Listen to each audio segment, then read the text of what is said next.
Hello there everybody, how's it going? It's me, your boy Wattles. Welcome back to the Minecraft Guide, episode number 65. So, notice anything different? Not the face, not the armor.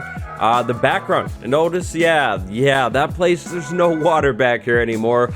I've done a lot of work in between episodes. Take a look at the inventory right here. I think we have just a little bit of catching up to do before we jump into today's episode. So, catch up in 3, 2, 1. At the end of the last episode, we speedran an ocean monument for sponges. More sponges isn't exactly what I got. That meant I needed to go find another ocean monument and speedrun that thing, hoping for more sponges. Now, I remembered that there was an ocean over by the stronghold, so I decided to go check out that ocean because I pretty much sailed the entire ocean around our ocean monument and figured that checking the ocean I've already been in would be kind of a waste of time. Thankfully, that fresh gamer intuition paid off because in the Stronghold Ocean, I found an ocean monument. I speedran that ocean monument and got a lot of sponges, which was really nice. But the craziness didn't end there. After that, I decided to sail a little bit more and found a second ocean monument. So I took that one on and got even more sponges. But before I took that one on, I noticed a third ocean monument off in the distance. Now, I decided that that monument can wait. 2 is good for today. After I took out all of those Elder Guardians, found the sponge rooms in those monuments, I went back over to the Nether, dried those sponges out, and then started draining the bottom of the ocean monument. It took a while. It was another big project. And that brings us to today. So, draining the bottom of the ocean monument took a while, probably about 2 hours, so nowhere near the 10 hours that the whole top part took, obviously, but still a long time. But with the bottom of the ocean monument drained, the top of it drained, that leaves one final location. Today, we're going to prep this monument for our Ocean Monument Guardian Farm Outpost Base. That doesn't flow very well. I'm thinking Ocean Outpost. Ocean Outpost is probably a whole lot better. Definitely a lot easier to say. So, today, we're going to actually go ahead and drain the entire inside and then actually hollow it out, I think mostly at least, and then talk about Guardian spawning mechanics and setup for the official farm build coming next episode. But before we do that, I think we should set up a couple buffs that we have. We have a conduit, so we might as well get that thing going, and we have a beautiful beacon, so we might as well get a beacon going as well. So, I think we need to slide back down there so we can set up our beacon and do a little bit of a beacon breakdown. Beacons are amazing. If you've never used one, you're definitely missing out. Going through the trouble to get these things is definitely worth it. With a beacon, large-scale projects like this one right here, maybe digging out a lot of space, just doing things in general, become a whole lot less tedious. To use a beacon, you'll need to build a pyramid. The smallest this pyramid can be is this one right here. Not much of a pyramid, but enough to activate a beacon. Now, once you build your pyramid and you set the beacon on top of that pyramid, this happens, and if you did it for the first time, you get an advancement. Then you can go ahead and look inside of the beacon, look at its beautiful UI here, and give yourself either the speed buff or the haste buff. Speed makes you move quicker, haste makes you mine faster. Now, if you want these buffs, you'll have to upgrade your beacon's pyramid. So right here, this image is sort of the guide. Level 1 beacon right here, level 2 beacon, level 3, and then finally level 4 beacon right there. A level 4 beacon has a base of 9 by 9 blocks. Now the blocks are important. You'll need to use either emerald blocks, diamond blocks, gold blocks, iron blocks, or a combination, a mixture of all of those blocks. The blocks, thankfully, do not need to be the same. Once the nether update drops, you can use netherite blocks as well, but you will have to be insanely loaded to actually do that one.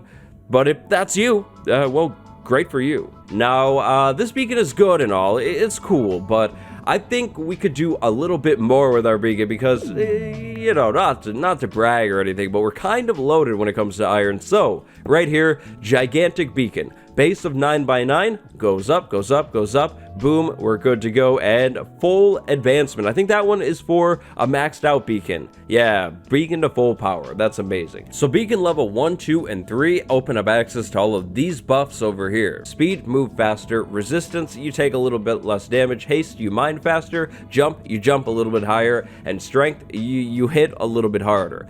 This one over here is regeneration. If you want regeneration, you'll need to max out your beacon. But maxing out a beacon doesn't only get you access to regeneration. It actually will also get you access to stronger versions of these buffs over here. So let's say haste right here. This would normally be haste 1, but over here, because we have a maxed out beacon, we can jump right up to haste 2, which I love the sounds of. That's going to make mining blocks out, hollowing out the inside of the ocean monument very, very efficient, very quick. Now you will actually need to pay the beacon or tribute a material to the beacon to actually activate the effect. If I backed out right now, nothing would happen. We have no haste 2, big sad. So we'll go ahead and put that back, go ahead and do this, confirm the purchase, boom, give it a minute, and haste 2 will be ours right over there, top of the corner, right here. Haste 2, that's amazing. Now, can we insta-mine these blocks? I don't think we can. Maybe?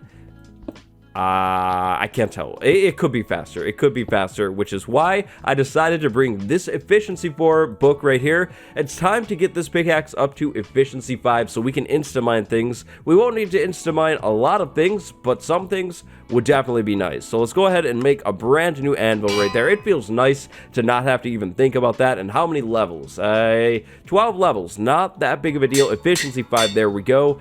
I think that's a little quicker. It's hard to tell on a small scale. We'll find out once we start ripping out the walls in there, but I guarantee that this pickaxe is going to be a monster. It's going to be a machine when it comes to mining things out. So as you upgrade your beacon, basically make it taller, you gain access to new effects, and then eventually you gain access to tier 2 effects like haste 2.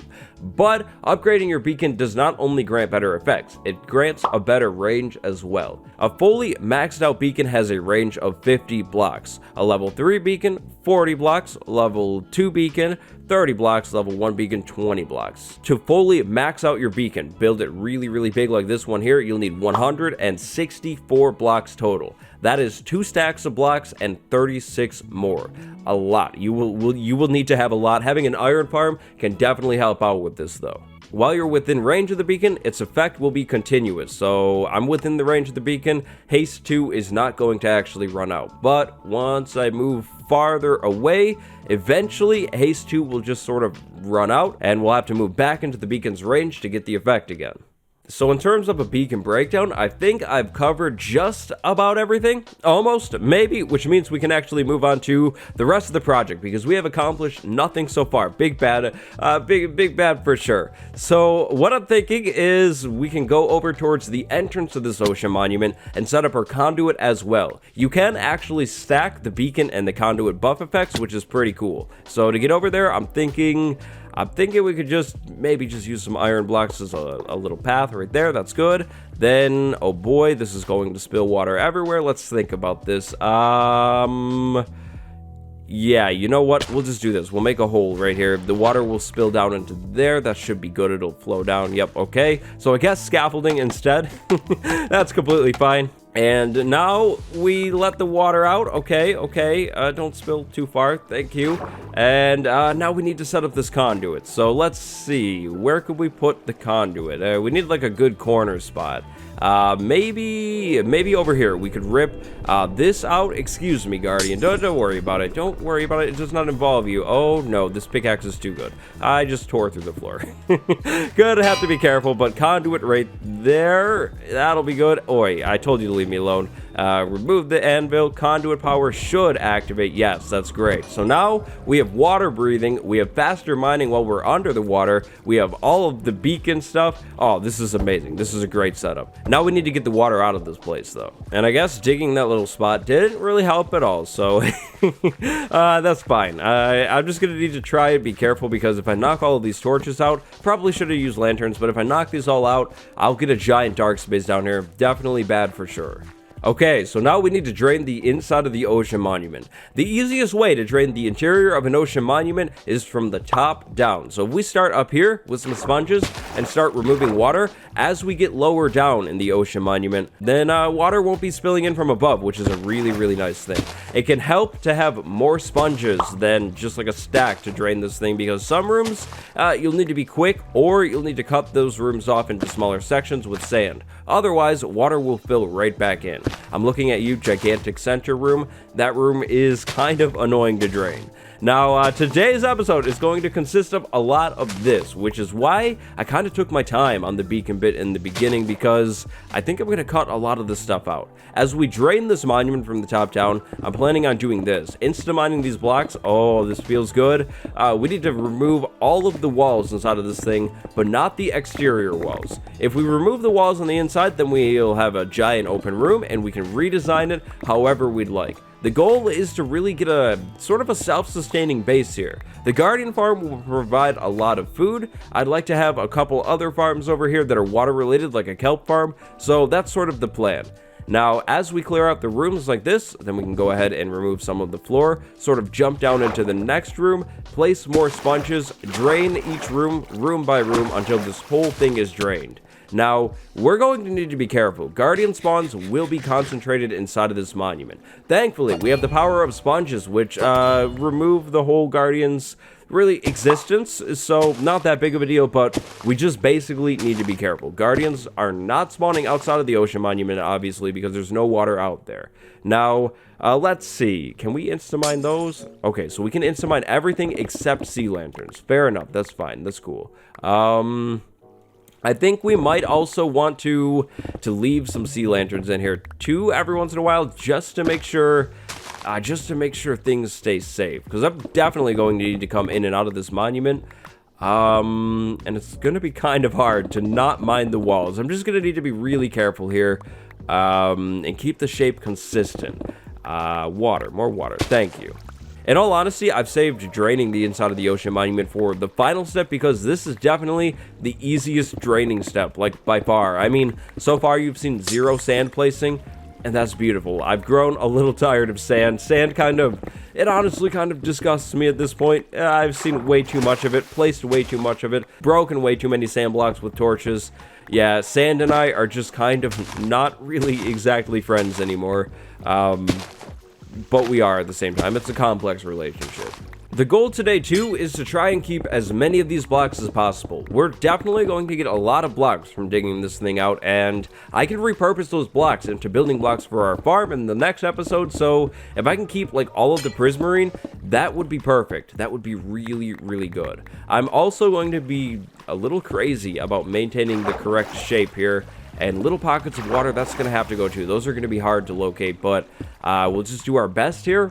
I think a random 1 block pocket won't be too big of a deal if it ends up getting left there. But like things like this, I feel like I should probably like try and maintain some of the shape.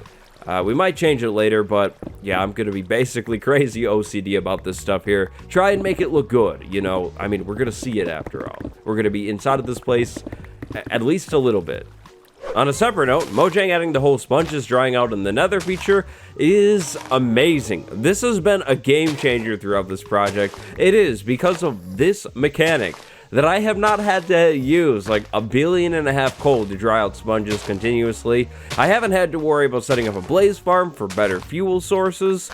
This is just amazing. Big shout out, Mojang. Nice moves. On another separate note, we're going to need glass for the build in the next episode, so I'm going to go ahead and make, I don't know, maybe like 6 furnaces. That feels pretty good, and we'll put them, I don't know, maybe like right here. We're going to just stack them all on top of each other, and I'll be smelting up sand throughout today's episode. I don't know how much. I won't turn this all into glass, but glass is really cool looking, and I think I'd like to use it on our Guardian farm so we can take a look at the Guardians inside of their farm. This is kind of cruel if you think about it, so just do me a favor, don't think about it. It's good. The Guardians don't mind. They can't feel. So, you know what? I'm just going to stop. I'm just going to stop talking. Just don't think about it. Do me a favor.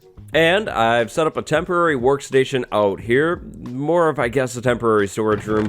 I'll be sorting all of the blocks into, I guess, exactly what they are to kind of keep things organized, and I'll show you at the end of the episode. Now, one other thing that I would like to say, while draining this monument, you need to remember that there are actually secret rooms in these monuments, and by secret I mean really just rooms that are kind of cut off from the rest of the monument. Now, to make an ocean monument farm, you don't need to keep the ocean monument itself. You can just rip the whole thing down. If you're ripping the whole thing down, you'll find those secret rooms. If you're not necessarily ripping the whole thing down and you're kind of like preserving the shape, just remember that some rooms are cut off from other rooms, and it's probably a good idea to just check the walls. Do a little bit of a wall check right there, and this would have failed that wall check, and yeah, obviously there was more space to drain out. So yeah, just remember that there are hidden, unused spaces in the monuments, and you'll have to drain those too. If you're doing what I'm doing and completely hollowing the monument out, don't worry about lighting up each floor, because obviously you're going to remove the floor after you've drained the floor. So yeah, just kind of another pointer here. But time for me to go ahead and get a lot more work done. I should probably leave a conduit exit over, or a scaffolding exit over here. I don't know. I probably shouldn't worry about it right now. I have a lot of draining to get done.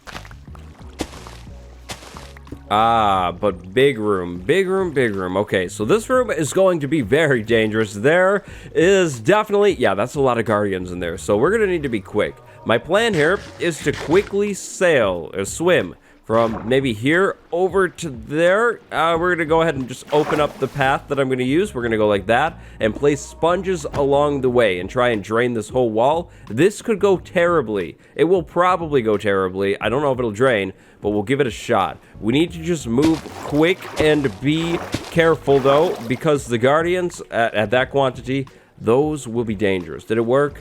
Not really. We might have to section that room off. That room is kind of tricky to drain. All right, let's see. Let's give it another pass. What do? We didn't do much in here. Maybe that'll help. Ow, ow, ow. Guardian, stop it. Stop it. We're not friends like that. Okay, it is working. It is working. That is the method that we're going to use to drain that big room because, like I said, I'm not feeling any more sand. I don't like it anymore, so hopefully that'll work. It'll work. It just might take a little bit of time.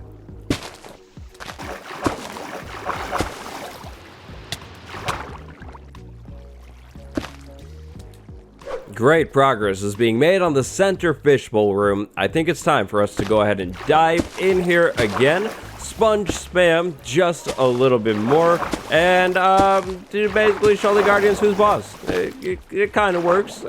It kind of works. It's not the best, but the room is definitely being emptied, and that's all that matters to me. I'll go back to the nether and place sponges down. That's fine. That's fine. I'll definitely go back. It's cool. I just really would like to remove this room, or the water from this room, because this is a big...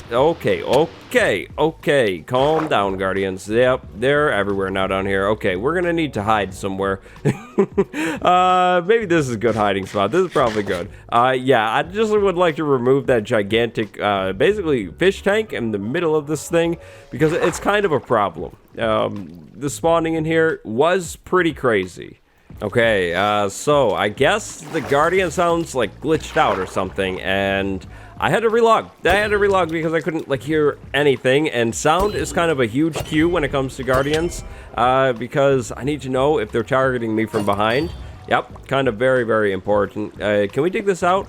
Oh, no, we can't. No, we can't. Okay. So we're on the bottom of the monument. That's good. That's cool. But, yeah, we can't dig down to control water. That's a little bit of a bummer, but it's okay. See, once the guardians are taken out of the water, the bouncy fish are a whole lot less threatening because they really can't do much. They're just sitting around down there. I can stand up here with Steve Fork and just get rid of them nice and easily. You guys don't scare me anymore. You used to scare me, but nope, not anymore. Not scary at all. Okay, so I have one more big plan before I'm just going to go ahead and start ripping out the rest of the monument. Guardians are spawning like crazy everywhere else, so if I can cut this room off from everywhere else, then I can actually empty this room out, get all of my sponges back, dry them out, and yeah, have a big central chunk of this monument nice and clear. So I think that's what I'm going to try and do. at least for the most part. Every single spot doesn't need to necessarily be cut off, but honestly, probably what I just did is more than good enough. If we have little spots coming through, like over there, that's fine. That's cool. It's all going to have to go eventually anyways, but this will allow me to actually recollect all of the sponges that I used in this room. Definitely used way more than I would have had to. Oh wait, get back here, get back here. But yeah, I need to get these sponges back.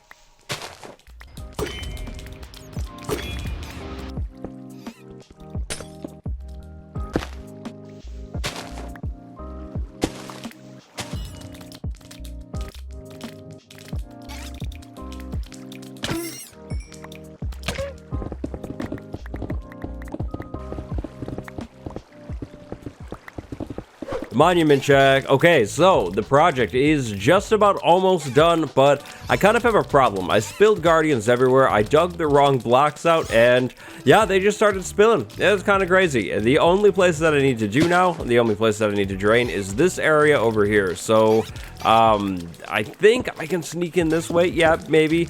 Yeah, there's just like a lot of guardians concentrated in this area now. It makes it a little bit more difficult for sure.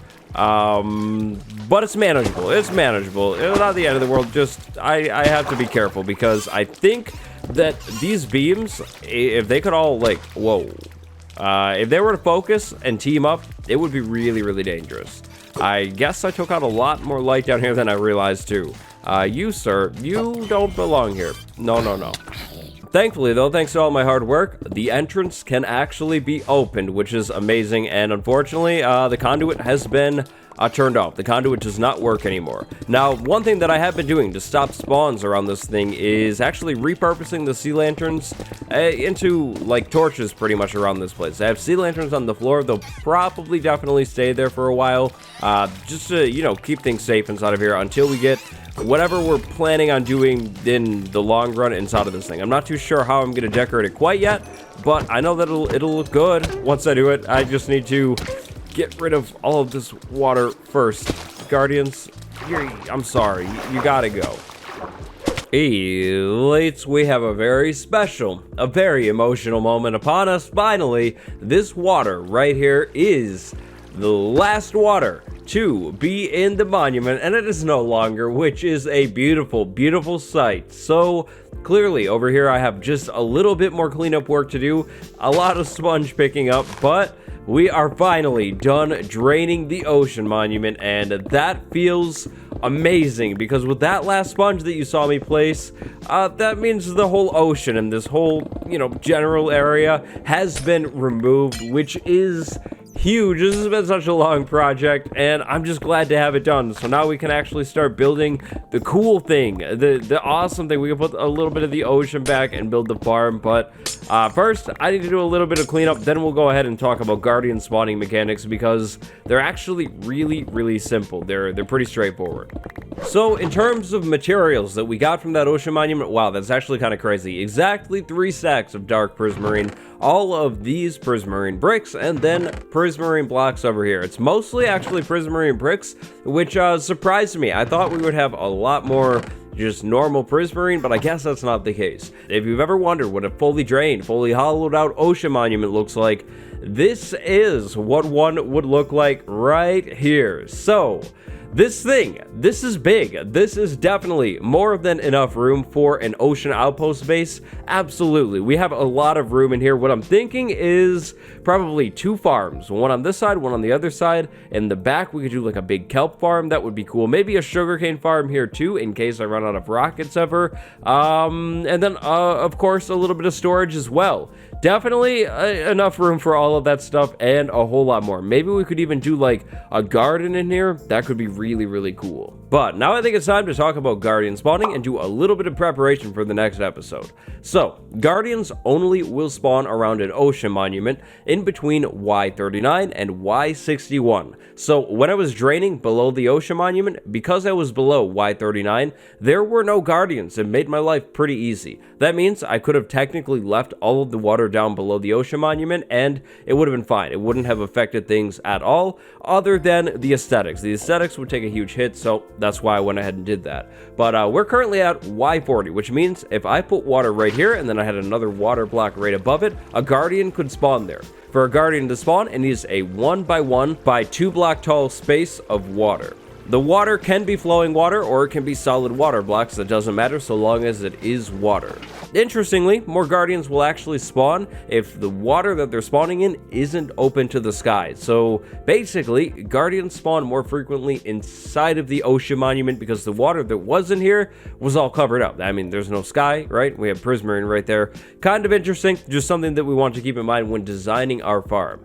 Now, I think for the next part, we should probably slide over into a creative world. So boom, Minecraft Guy Creative World. Who remembers this world? If you've been watching the series since the storage building, you saw this world, but yeah, we don't really do too much over here. I just run a few tests. So now that we have the Guardian spawn mechanics broken down, we can talk about Guardian farm designing.